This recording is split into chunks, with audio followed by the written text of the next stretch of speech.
हमारे पास आए, हमारे साथ रहे, लेकिन हम लोग नहीं वो पहचान सके। ही सेड, मैं तुम लोगों को वहमों से निकालने के लिए आया हूँ, वहमों में डालने के लिए नहीं आया हूँ। लेकिन फिर भी हम कहीं ना कहीं उन शब्दों में पड़े रहते हैं, गुरुजी ने ये बोला, गुरुजी ने वो बोला।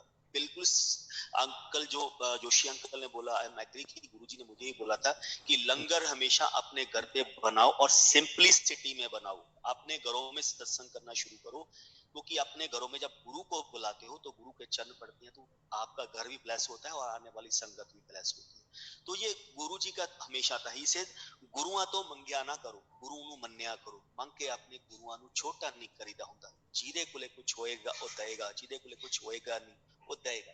नेचुरल वही से कि आप मेरी फोटो से बातें तो करके देखो, कई बार आप मंदिर आ सकते हो, कई बार आप मंदिर नहीं आ सकते हो, लेकिन कई बार संगत बोलती है आप मंदिर क्यों नहीं पहुंचते, आप मंदिर क्यों नहीं जाते, कि आपको ब्लेसिंग नहीं मिलेगी। ब्लेसिंग तो जब हम गुरु जी से कनेक्ट हो गए, चाहे घर बैठ के ही कनेक्ट हो गए, उनकी ब्लेसिंग तो कहीं कम होती नहीं है। ही से मेरे से डायरेक्ट कनेक्शन का क्या मतलब है, इसे मंदिर मस्जिद गुरुद्वारा जाके जे रब मिल जाता तो सबको मिल जाता फिरता। कहते भगवान आपके अंदर बैठा है, भगवान कहीं नहीं बैठा। हम अंदर ढूंढने की कोशिश नहीं करते, हम जगह जगह ढूंढने की कोशिश करते। मंदिर तो हमें गुरुजी ने बना के दे दिया कि सिर्फ एक हमारी आस्था बन जाए कि यहाँ पे गुरुजी हैं, लेकिन गुरुजी तो सब जगह पे हैं। तो जैसे हम लोग अभी गुरुजी को जन्मदिन का तो बहुत चाव होता था, उनको होता था कि गुरुजी का बर्थडे आ रहा है। इसे 2 फंक्शन है जहां पे आपको मांगने की जरूरत नहीं है मेरे मंदिर में आपकी, एक मेरा बर्थडे और एक शिवरात्रि। इन दिनों में बिना मांगे जो भी आपकी मुराद होगी मैं पूरी करता हूँ, लेकिन श्रद्धा और विश्वास से आके तो देखिए। गुरु पुण्य का फंक्शन आता है तो जैसे ही आता है गुरु पुण्य का फंक्शन, हम लोग कभी वह सोचते हैं कि नहीं गुरु जी का फंक्शन आ रहा है, अपने गुरु के साथ होना चाहिए। मुझे कभी भी गुरुजी ने गुरु पुण्य का फंक्शन नहीं अटेंड करने दिया, जितनी बार भी वो उन्होंने बड़े मंदिर में एक बार मनाया, जब कई बार होता था कि 10 दिन के बाद आ, जन्मदिन के बाद 15 दिन के बाद आ, तो मैंने गुरुजी को कई बार फोन पे बात होती थी, जैसे तो गुरुजी मैं आ जाऊं फंक्शन पे, की करना है। तो गुरुजी गुरु पुण्य का फंक्शन है, गुरु पुण्य का दिन है, सब लोग चाहते हैं कि अपने गुरु के चरणों में उस समय हाजिर हो। कहते कमला हो गया, जिस दिन गुरु के दर्शन कर ले उसे दिन गुरु पुण्य। कहते गुरु पुण्य तो एक बनाया हुआ हमारा है, जिस दिन मेरे दर्शन हो गए, मेरे साथ बैठ गए, वो गुरु पुण्य ही होती है। इससे बड़ा दिन तो कोई और होता ही नहीं है। तो जब भी गुरु जी के पास पहुंच जाओ, वो समझो वो दिन आपका बहुत बड़ा है कि आपको गुरु ने कृपा की है अपने पास बुलाने की। तो बहुत सारे सत्संग है, तो कहते हैं ना कि अगर मैं बोलूं कि गुरुजी वो हमेशा एक चीज बोलते, कहते मैं ਤੁਹਾਡੇ ਲੋਕਾਂ ਦਾ कल्याण करता और इतना कल्याण कर दिया, तुम लोगों को 20 साल के बाद जाके पता लगेगा कि तुम किसके साथ बैठे थे और गुरु ने तुम्हारा क्या कल्याण किया। कहते हजे तो लोगों को पता ही नहीं है, आने वाला टाइम बताएगा। मैं छोटा सत्संग सुनाऊंगा, बहुत बड़ा। तो गुरुजी ने ऐसे ही एक बार मेरी वाइफ को ड्रीम दिखाया। गुरुजी के ड्रीम ड्रीम नहीं होते, रियलिटीज होती हैं। वाइफ को ड्रीम दिखाया कि डिंपल नरिंदर नु लेके ना हॉस्पिटल जाके चाय पी के आ।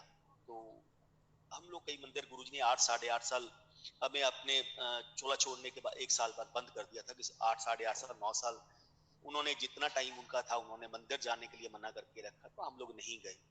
तो कई बार होता है कि आप सत्संग में नहीं जाते, चाय प्रसाद नहीं पीते, लंगर नहीं खाते, तो मन में हो जाता है कि यार मैंने चाय प्रसाद नहीं किया, शायद गुरुजी मुझे भूल गए। तीसरे दिन डिम्पल आंटी नरिंदर ना जाके चाय पी के आ, तो ये खत्म हो गया। उसने मुझे सुबह सुनाया, मैं कहा यार वैसे ही कई बार दिमाग में हो जाता है, मैंने इग्नोर मारा। कहते हैं ना गुरु जी की बातों को कभी भी इग्नोर नहीं मानना चाहिए, वो लाइव होती है, हर एक चीज रियलिटी नहीं होती है। तो वाइफ के स्टमक में पेन होना शुरू हो गया, होते होते 1 हफ्ता निकल गया, फिर 8 से 9 दिन के बाद फिर गुरु जी ने ड्रीम दिखाया। डिम्पल आंटी गई नहीं, जाके चाय पी के आ। तो वो पेन इतना हो गया, डॉक्टर को रिपोर्ट दिखाई कि आपकी इन्फेक्शन है अंदर पेट में, आपको इंजो सॉरी एक टेस्ट वगैरह उन्होंने किया, तो उसके बाद भी उसमें कुछ कैप्चर नहीं हुआ। इंडोस्कोपी की, इंडोस्कोपी में भी कुछ नहीं कैप्चर हुआ। तो 12 या 15 12-13 दिन हो गए, डॉक्टर मेडिसिन में मेडिसिन दे रहे हैं, फिर बोले कि आपको एक इंडोस्कोपी का एडवांस वर्जन करवाना पड़ेगा। जैसे ही दूसरा हफ्ता बीतता तो गुरुजी फिर ड्रीम में, थर्ड वीक में 20 से 21 दिन हो गए। ही से डिंपल आंटी इससे पहले की चीजें आउट ऑफ कंट्रोल हो जाए, मेरे मेरी मेरी कंट्रोल से भी बाहर हो जाए, जाके इमीडिएटली चाय पी के आओ। तो हम लोग, ये फ्राइडे का दिन था और संडे को हमें दोबारा टेस्ट करवाना था, जो उस मंडे को दोबारा इंडोस्कोपी का एडवांस वर्जन होना था। तो फ्राइडे सैटरडे नाइट को हम इमीडिएटली अपोलो हॉस्पिटल गए, रात को 11 साढ़े 11 जाके कॉफी पी के आए। संडे को जाके वही टेस्ट करवाने थे। जब सारे टेस्ट करवाए तो अगले दिन रिपोर्ट आई मंडे मॉर्निंग, तो डॉक्टर से आपको किसने बोला है कि आपको स्टमक में प्रॉब्लम है, आपकी प्रॉब्लम तो कुछ है ही नहीं। ब्लेस करने का इस नटशेल इज दैट कि गुरुजी तो आपको 21 दिन पहले ही ब्लेस करके आने वाली बीमारियां ही से, मैं बड़ी बड़ी बीमारियों को बहुत छोटा कर देता हूँ। लेकिन आप लोग अगर मेरी बात मानोगे तो बहुत बढ़िया, नहीं मानोगे तो भुगतान तो आपको करना ही पड़ेगा। तो वही 90% मैं आपके कर्म की ओर कर देता हूँ, 10% का भुगतान तो आपको करना पड़ेगा। Thank you uncle ji for sharing. तो सारी संगत को अगेन गुरु जी के जन्मदिन की बहुत बहुत बहुत प्रणाम। सारी संगत को बहुत बहुत बधाई। और जो एक परम शक्ति, जो एक लाइट, जो गुरु जी कहते थे लाइट विचों आया, लाइट विचों ही चले जाना है, वो जो परम शक्ति है, वो लाइट है। उसको कोटि कोटि प्रणाम कि उन्होंने गुरु जी को एक इंसान के शरीर में हमारे पास भेजा, ताकि हम उनकी शरण में आ सकें, उन्हें छू सकें, उन्हें देख सकें, उन्हें महसूस कर सकें, उनकी खुशबू ले सकें। तो उस महाशक्ति को कोटि कोटि प्रणाम। संगत जी बहुत से सत्संग सुने होंगे, मिरेकल्स भी, फिजिकल भी बातें। गुरु जी के साथ क्या बताऊं मैं, रिश्ता ऐसा कि इट्स 360 डिग्रीज। कोई ऐसा शायद आपकी जिंदगी का, आपके दिल का, आपके दिमाग का कोई ऐसा डायमेंशन, कोई ऐसा आयाम नहीं है जो गुरुजी ने छुआ नहीं या अब नहीं छूते। मतलब ये कि आपका सर्वस्व, आपका पूरा एग्जिस्टेंस, वो जो है गुरुजी के हाथ में है। और जैसे जैसे समय आगे बढ़ रहा है, हम इस चीज को बहुत गहराई से महसूस कर रहे हैं कि आपके हाथ में तो कुछ है ही नहीं। जो कुछ करना है गुरुजी ने करना है। You are no planner, you are no planner. Guruji, बाकी चीजों में नहीं जाऊंगी, मैं सिर्फ ये कहूंगी कि गुरुजी कहते थे मन्नो, मंगो नहीं,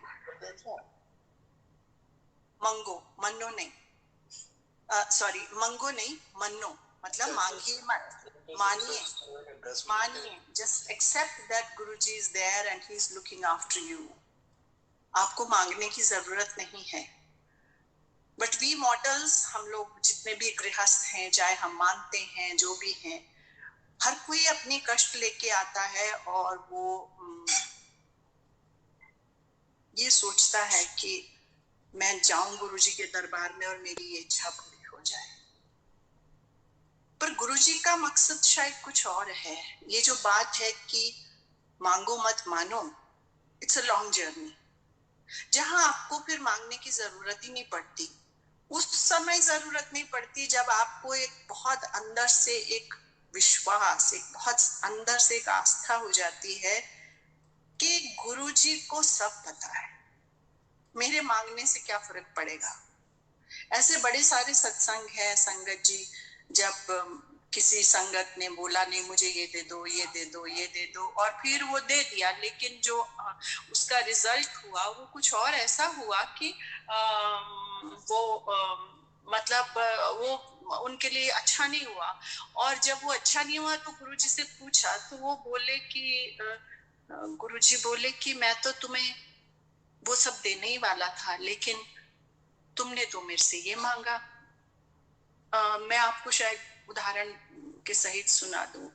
एक लेडी थी, उनके बेटी और जवाई में थोड़ी प्रॉब्लम थी, तो उन्होंने सोचा कि जैसे एक ट्रेडिशनल थॉट है, विश्वास है कि बच्चा हो जाएगा तो बन जाएगी पति पत्नी में। तो उन्होंने कहा गुरुजी बेटा दे दो, बेटा दे दो, बेटा दे दो। तो गुरुजी चुप रहते थे। फिर थोड़े टाइम बाद उस पर लड़की के बेटा हो गया। माँ बहुत खुश हो गई, लेकिन कुछ समय बाद उस लड़की को कैंसर हो गया। तो वो गुरुजी के पास आई। तो गुरुजी ने कहा मैं तो उसका कैंसर ही ठीक कर रहा था, बेटा तो दे ही देना था बाद में, पर तू मेरे पीछे पे आ गई कि बेटा दे बेटा दे। सो मतलब ये है कि हम नहीं जानते हमारा कल क्या है, हमारा अगला सांस ही क्या है। वो कहते हैं ना, हम है एक दबनी, अगला सांस है या नहीं हम नहीं जानते। सो अगर हम ये जानते ही नहीं है तो हम किस चीज की प्लानिंग करेंगे और क्या मांगेंगे। पर ये विश्वास, ये आस्था आने में समय तो लगता है संगत जी, और समय इस तरह से लगता है कि वो आपको अपने आप को अंदर से बदलना होगा। ये हम सब पे लागू है ट्रांसफॉर्मेशन। गुरु जी का जो असली, मैं कह सकती हूँ मेरी जो छोटी सी सोच है कि उनका असली मकसद तो है ना, जैसे कहते भी थे कि तुसी मतलब तुसी एक्सेप्ट करो, अपनी दिमाग बाहर जुतियां ना छड़ के आया करो। मतलब ये कि आपको नहीं सोचना है, जो सोचना है वो गुरुजी सोच रहे हैं, जो जानना है वो जानते हैं, तो आप कौन है। सो सवाल ये है कि आपको ट्रांसफॉर्म होता है, और ये तो हर किसी भी अध्यात्म में, किसी में भी, किसी पंथ में आप सुन लीजिए, पढ़ लीजिए, ये लगता है कि सरेंडर, समर्पण। जब आप समर्पण करते हैं तो फिर आपको सोचने की और मांगने की आवश्यकता ही नहीं रहती। और ये समर्पण क्या है, ये समर्पण तो फिर बहुत लंबे अनुभव से ही आता है। हम सब आई एम श्योर प्रयत्नरत है कि समर्पण कर सकें, लेकिन समर्पण बहुत बड़ी चीज है। समर्पण ये है कि जो जो तेरी रजा है मैं उसमें रहूं, क्योंकि हम जो अपनी तरफ से करते हैं उसका रिजल्ट उल्टे पड़ जाते हैं। यानी हमें नहीं पता ना, तो हम ये मांगे गुरुजी से कि गुरुजी जो आपकी सोच है, जो आप चाहते हैं मैं वो सोचूं, जो आप चाहते हैं मैं वो करूं, क्योंकि वो ही मेरे लिए भला है। बहुत सारे सत्संग है संगत जी, आज समय बहुत कम है इसलिए मैं और उदाहरण नहीं दे पाऊंगी। मैं केवल यही बताना चाहूंगी कि जब आप उस समर्पण में जाने की यात्रा करते हो, जैसे गुरुजी कहते थे कि पहले तुसी झूठे पांडे की तरह होंदे हो, मैं पहले अंदरों चमकाना, फिर तुहानू बाहर, फिर बाहर से चमकाता हूं। तो मतलब हम जब जाते हैं तो हम अपनी सारी गंदगी, मन की, दिल की, वो सब उनके चरणों में अर्पित करते हैं और अपने तन मन को साफ करते हैं।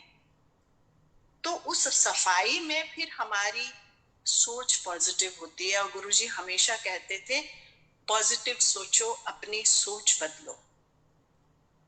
जहां तक मेरा सवाल है, मुझे गुरुजी ने ऐसा, मैं तो नहीं कह सकती, कहा होगा, पर मेरे सामने नहीं कहा किसी को, न मुझे तो नहीं कहा कि भाई तुम ये पढ़ो या ऐसा पाठ करो या ये पूजा करो, ऐसा कुछ नहीं कहा गुरुजी ने। Guruji only said in front of me, two people, कि अपनी सोच बदलो, पॉजिटिव सोचो।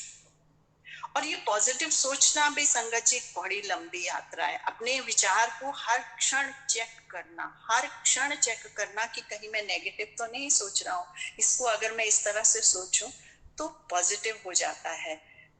और आप मानिए कि उससे आपके मन के जितने भी वहम सब समाप्त हो जाते हैं। और गुरुजी हमें उन वहमों से दूर रखते थे। जैसे मैं आपको एक एग्जाम्पल दूं, गुरुजी ने शरीर छोड़ा, हम लोग बहुत अजीब सी स्थिति में थे, पर कुछ साल बाद जब जाना शुरू हुए मंदिर, तो मैंने एक दिन कहा नहीं मुझे तो आज जाना ही है, मैंने तो आज जाना ही। आप मानिए हम शाहजहां रोड से चले और एम्स से कुछ ऐसा हुआ कि मुझे वापस मुड़ना पड़ा। मतलब गुरुजी कहते हैं मैंने जाना, मैं कौन, मैं तो हुए कुछ नहीं ना जी। मतलब अगर वो नहीं चाहेंगे तो आप मंदिर भी नहीं पहुंचेंगे। अब अगर गुरुजी की वो शिक्षा नहीं हो कि वहम नहीं करने, तो अदरवाइज तो इंसान परेशान हो जाए, ओहो क्यों हुआ मेरे साथ ऐसा, मैं क्यों नहीं जा पाई। लेकिन जब समर्पण है तो लगता है ठीक है, गुरुजी डिडंट वांट इट, गुरुजी चाहते नहीं थे कि आज मैं मंदिर जाऊं। लेकिन वो एक बहाना नहीं हो सकता। आपका अपना कर्म पूरी शिद्दत से, पूरी सिंसियरिटी से होना चाहिए। और जब आप वो कर देते हैं तो शायद फिर वो मन से वो ओहो, जैसे गुरुजी कहते थे ना किंतु परंतु, वो निकल जाते हैं। फिर जो कि गुरुजी जो हो रहा है वो आपकी मर्जी से हो रहा है। हमारी बड़ी लंबी यात्रा है, अभी पिछले 2-3 साल में इतनी अजीब सी चीजें हुई, बहुत अच्छी, पर मतलब घर जो लिया, फिर वो बना, फिर वो बिका, फिर हम 2 शहरों में घुमाए और फिर वापस दिल्ली पहुंचे। सो ये एक इतनी ऐसी यात्रा है जो हमने कभी सोची नहीं थी। मतलब जो गुरुजी ने करना है वो उनके वश में है, वही करेंगे। आपकी यात्रा का आपका हर कदम उनके हाथ में है। आप इसको अंधविश्वास नहीं कह सकते, क्योंकि वो लंबी बात है कि गुरुजी की हर चीज कितनी साइंटिफिक होती थी। ना केवल ये, बल्कि ये भी कि जब गुरुजी शब्द कीर्तन करवाते थे ना, उनके सत्संग का मतलब है संगत जी केवल शब्द कीर्तन, और कोई गाने आने नहीं, आज के लोगों के लिखे हुए गीत नहीं। चाहे वो गुरुजी की महिमा है, पर वो शब्द कीर्तन नहीं है, वो गुरुजी का सत्संग नहीं है। जब गुरुजी ऐसे आते थे, बड़े बड़े सिंगर आए तो वो लगवाते थे, वो अपनी सीडी, पहले समय में सीडी होती थी, फिर डीवीडी लेके आते थे, तो गुरुजी उनको लंगर के समय लगवाते थे। लेकिन जब सत्संग का मतलब है सिर्फ शब्द कीर्तन, आ जाते हैं, और भाषा नहीं समझ आई तो भी आपको आनंद मिलता है। तो मतलब क्या है वाइब्स, क्या वाइब्स हैं, वो आपके ऑरा को कैसे टच करती हैं। और धीरे धीरे जब आपका मन अंदर से शांत होने लगता है, क्यों होता है, उसके पीछे गुरुजी की साइंस है। मैं बात इस तरह से शब्द कीर्तन की हुई कि गुरुजी अपने हिसाब से शब्द चूज करते थे। उनका ऑर्डर क्या होगा, कौन पहला बजेगा, कौन दूसरा, कौन 8वां, कौन 10वां, ये सब गुरुजी तय करते थे। तो लंबी बातें हैं, और ये तो ऐसे है ना, जैसे एक नदी है और उसमें इतनी सारी छोटी छोटी नदियां, ट्रिब्यूटरीज आके मिलती हैं। तो और जया पेड़ है, बहुत बड़ा पेड़ है जिसकी बहुत सारी शाखाएं हैं, तो हम लोग तो उन शाखाओं में घूमने लग जाते हैं, उस बहुत आनंदित वृक्ष के, वो वृक्ष जिसकी छाया में हम सब जी रहे हैं। और बहुत शुक्रिया गुरुजी, आपने कहा था कि इस संगत बना, तोड़ा परिवार बना के जा रहे हैं, यही तोड़े कम आना, और कोई कम नहीं आना। हम उस बात को हर रोज जी रहे हैं गुरुजी। जिनको आपने हमारा परिवार बनाया, हम उनके साथ प्यार से रह रहे हैं।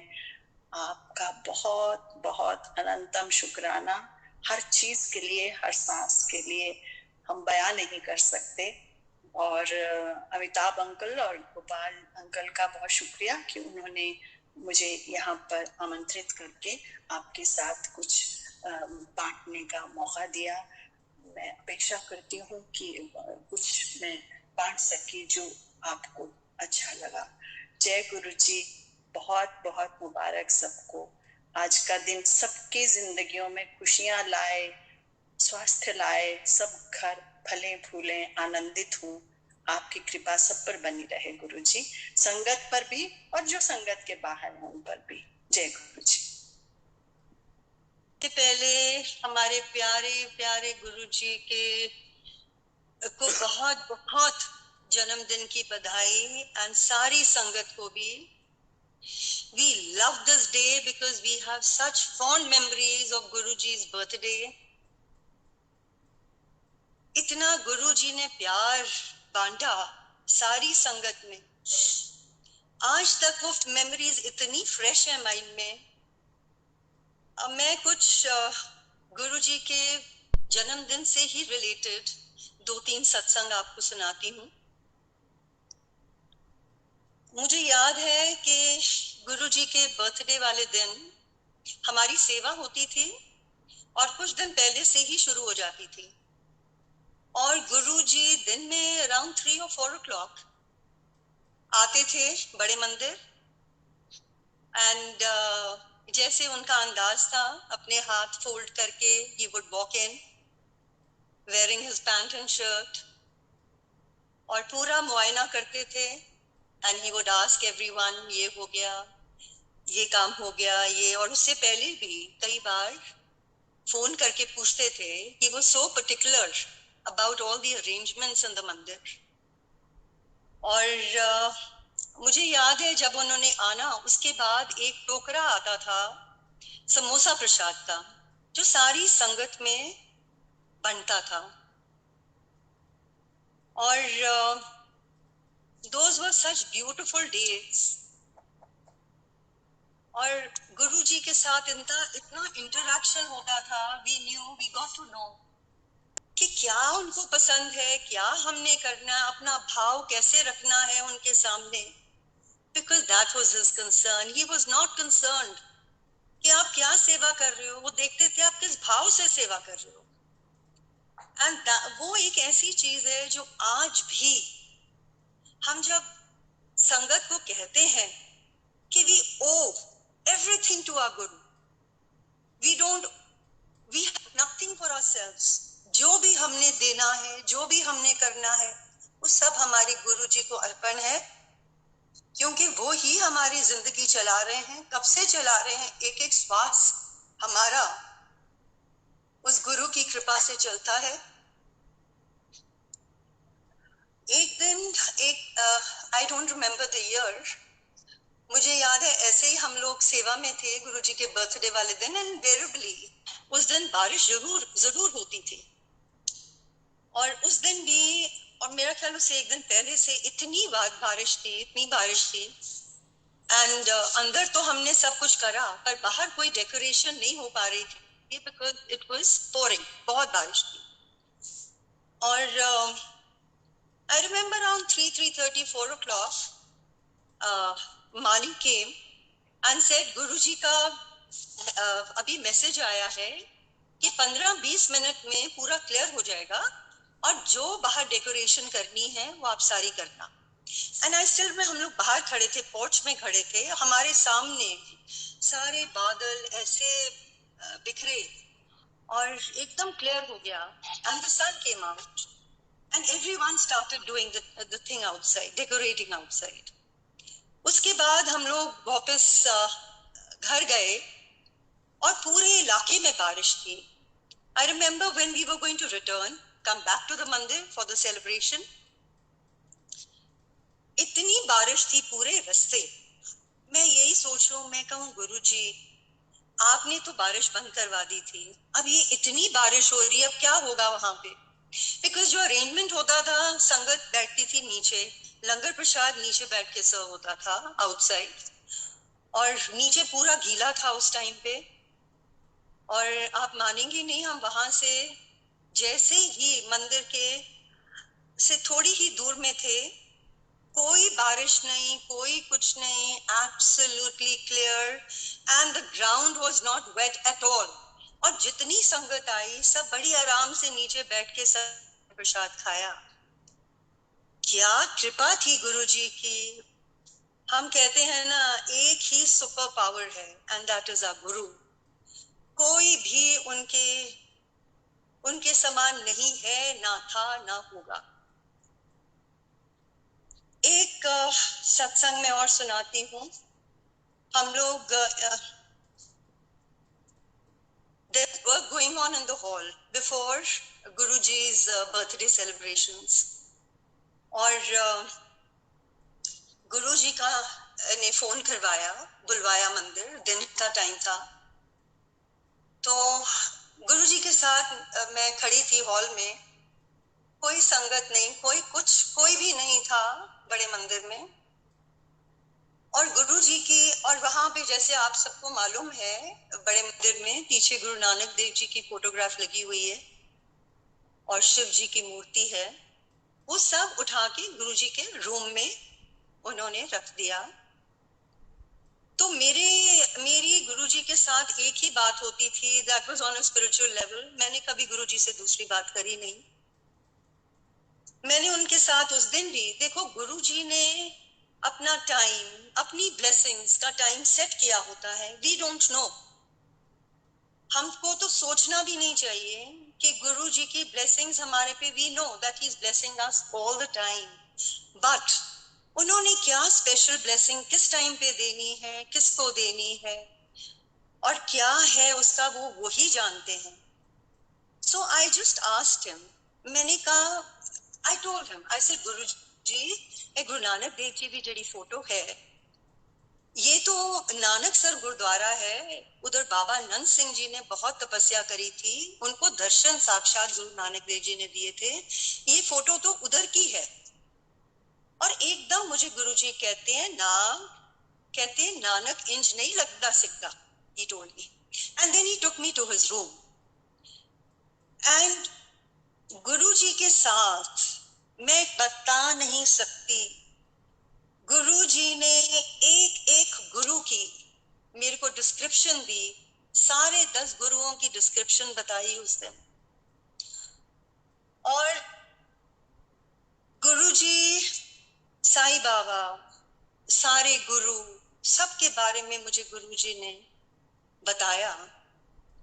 और इतनी शांति उस कमरे में, ऐसे लगे कि टुडे आई फील कि जो गुरुजी के साथ हम अपना कनेक्शन बनाते हैं, ठीक है उस time he came in his physical form to bless everyone, today also he is sitting there like that, because जब गुरुजी ने महासमाधि ली, अपना रूप सिर्फ सोल फॉर्म में मुझे दिखाते थे कि मैं इधर ही बैठा हूं, मैं कहीं नहीं गया। तीसरे दिन मुझे गुरुजी ने ड्रीम दिखाया, वही गद्दी पे उनकी सोल है। I could only see his soul, totally white. और मैं ये सोचूं, and Guruji is looking straight into my eyes and I am saying, ओहो ये तो गुरुजी की सोल है, तो नीचे तो पैर नहीं होंगे। And he showed me the whole thing, ऐसे मूव कर रही है। Even today, Sangat ji, we all have to make our soul connections with him. We are not different from him at all.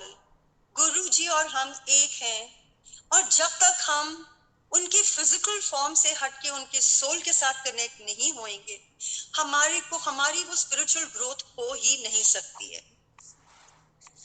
These are some very amazing experiences that one encountered with Guruji when he was there. Another thing I would like to say is, गुरुजी हमारी सेवा होती थी मंदिर में, तो गुरुजी ने मुझे एक दिन कहा, मैंने उनको पूछा, मैंने कहा गुरुजी कलर्स, गुरुजी सब कलर्स अपने चोलों के पहनते थे, all colours he would wear, but मंदिर का गुरुजी ने मुझे कहा, कहते इथे सिर्फ red, he told me, he says because red is the color of energy, कहते मंदिर विच रेड होना चाहिए। I remember all the years that our seva was there, we only focused on the family of Reds, because mandir एक ऐसी जगह है जहाँ, and Guruji's mandir is like no other mandir, जहाँ गुरुजी ने अपनी इतनी एनर्जी डाली हुई है, जैसे कहते हैं 12 शिवलिंग की शक्ति, और कहीं जाने की जरूरत नहीं है। सो जैसे ही हम मंदिर एंटर करते हैं, उनका हॉल एंटर करते हैं, इतनी एनर्जी हमारे को वहां संगत जी मिलती है। And this is what he always used to tell me, कि red colour and family of red, and of course pinks also, but one would move away from the other colours. So कुछ ऐसे चीजें गुरुजी ने अपने समय में हमारे को बताई, which I always feel संगत should follow। जैसे अभी आंटी ने शब्द के बारे में बताया, जितनी समझ हमारे को उन सरल शब्द में से आती है, जैसे गुरुजी once said के हम यहाँ पे शब्द सिर्फ बड़े सरल बजाते हैं जो सबनू समझ आए। So when we do our satsangs, our shabads have to be very simple and from Guruji's time, which he has blessed.